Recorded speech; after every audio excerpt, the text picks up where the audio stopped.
Hi, my name is Bob and welcome to the Homestead, y'all.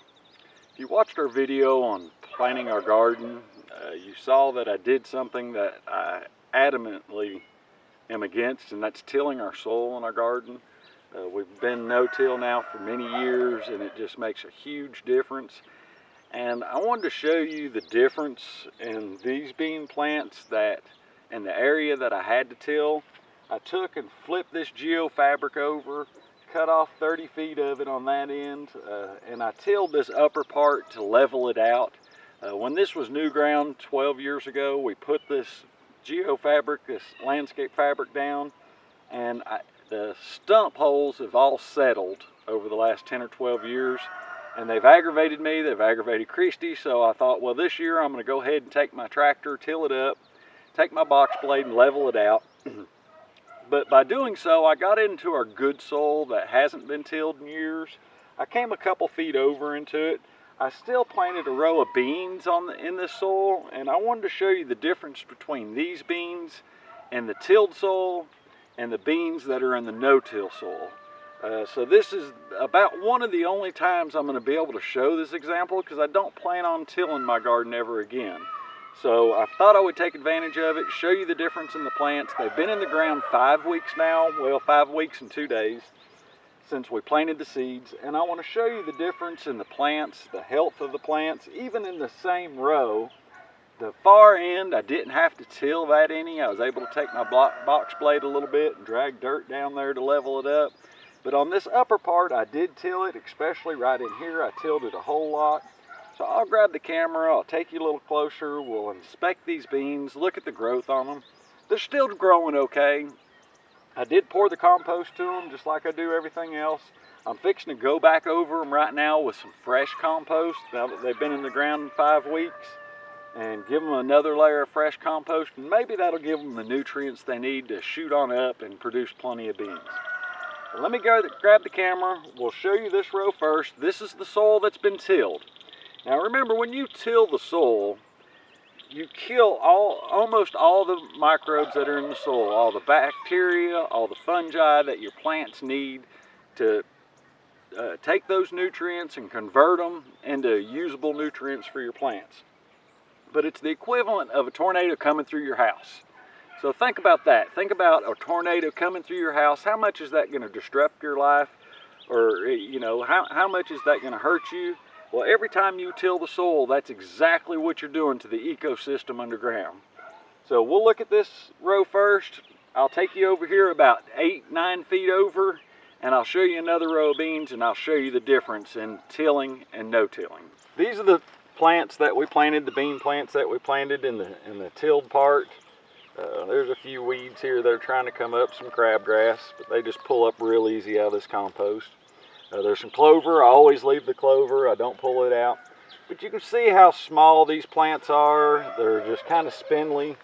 There's one here, it hasn't grown hardly at all. Here's another one that has some yellow on the leaves. Of course, we've been very dry, so that hasn't helped any. Because when you till the soil, you lose moisture in the soil also. It doesn't hold the moisture the way no-till does. The more organic matter you have in the soil, the more moisture it's going to hold.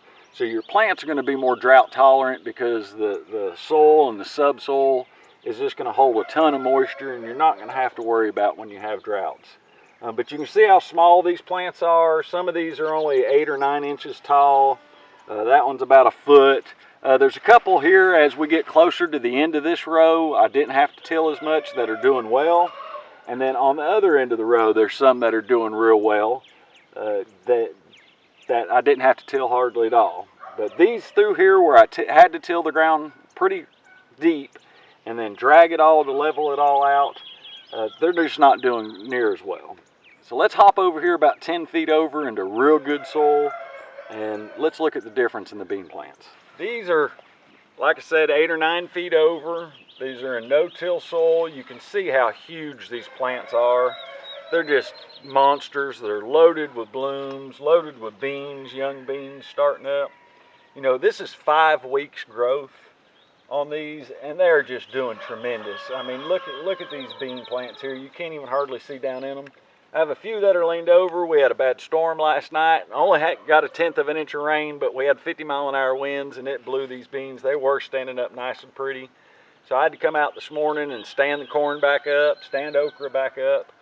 But it blew a lot of these bean plants over, but they're still just doing great. They're doing wonderful. There's not near the weeds in these that there is on those. Of course, there's not many weeds in the garden at all, really, but because these grew so fast that they shaded any of the weeds. You can see how far out over into our geofabric and landscape fabric here that these beans are, but they're just growing great. It's just night and day difference. You know, the little spindly plants over there that are, 8 or 10 inches tall, there's a whole bunch of them on that row. There isn't any on this row. Even the smallest plants are bigger than the biggest plants on the tilled row. So you can see the difference. You can see how much better the plants grow, how much healthier they are. Even if they get bugs eat on them, the plants are so healthy they can bounce back real quick. You don't have to worry about as much disease because the plants are healthier. It just makes a world of difference. This is a great example of tilling the soil and no tilling the soil. And I would never go back to tilling the soil. I'll stay no-till the rest of my life because it makes such a huge difference, and I encourage anybody that grows a garden to go no-till. Now, of course, if you're a big farmer, that's a whole different story. It's a whole different process, but doing small gardens like this, no-till is the way to go. Like I said, you can see this whole row all the way from one end to the other, 80 feet long. They're all just doing great. Every plant on here is just doing wonderful.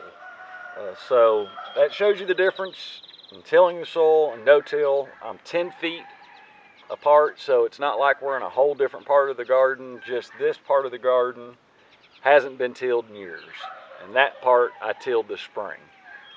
So I thought it was a great example. Thought I'd take a few minutes to show you. If you have any questions or comments on this, please leave them below. And as always, thanks for watching.